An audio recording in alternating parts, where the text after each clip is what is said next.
भंडारा जिला जो पहले धान उत्पादन के लिए जाना जाता था, बागवानी खेती की ओर बढ़ रहा है। किसान उम्मीद कर रहे थे कि इससे उनकी आय बढ़ेगी, लेकिन वर्तमान में बागवानी से जुड़े किसान आर्थिक संकट का सामना कर रहे हैं। टमाटर की बागवानी में भारी नुकसान झेल रहे किसानों को प्रति कैरेट केवल 20 से 25 रुपए मिल रहे हैं, जबकि लागत 90 रुपए है। किसानों को 65 रुपए का नुकसान हो रहा है। वे सरकार से बागवानी फसलों को न्यूनतम समर्थन मूल्य देने की मांग कर रहे हैं, ताकि उनकी आर्थिक स्थिति सुधर सके।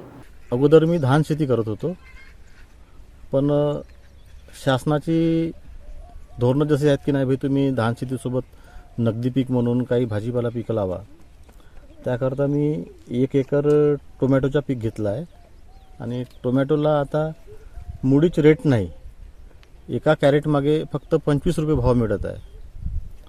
आणि जसं आपण कॅल्क्युलेशन केलो की नाही भाई 1 कॅरेट जसं 25 रुपयाला जात आहे, तर बाजार मंडी तुमसरला किंवा भंडाऱ्याला जसा रेट सुरू आहे 25 रुपये कॅरेट, तर तो जाईपर्यंतच 90 रुपये होते। म्हणजे जसा तोडणीचा खर्च आला 25 रुपये पर कॅरेट मागे, ट्रान्सपोर्टिंग जर आपण पकडलो 20 रुपये कॅरेट मंडीपर्यंत जाईपर्यंत, तिथली हमाली आहे, भाडं आहे, आपला सगळं खताचा मॅनेजमेंट आहे, म्हणजे जसं 90 रुपयेच्या जवळपास 1 कॅरेटचा खर्च येते कास्तकाराला।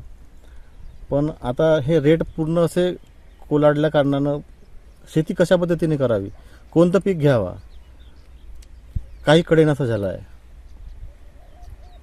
आता ह्याकडे शासनानं लक्ष दिलं पाहिजे की जसं कडधान्याला जसा हमीभाव मिळते तसा याच्याकरता काहीतरी मिळालं पाहिजे, असे शासनानं काहीतरी उपाययोजना काढायला पाहिजे। जसे शीतगृह आहेत किंवा केचप कंपन्या आहेत, टोमॅटो केचप वगैरे जे बनते, अशा कंपनी काहीतरी उघडायला पाहिजे जिल्ह्यामध्ये, जेणेकरून आम्हाला काहीतरी सुविधा मिळेल, त्याच्यापासून असा संकट उभा राहणार नाही। आणि हमी भाव जसं झाला कडधान्याला देतात तसा याला पण देण्याचे प्रयत्न करावे। असे हे रेट जसे पूर्ण कोलमडले आहेत आणि कॅरेट मागे 25 रुपये रेट मिळत आहे, तर हे अशी परिस्थिती नाही राहिली पाहिजे बा।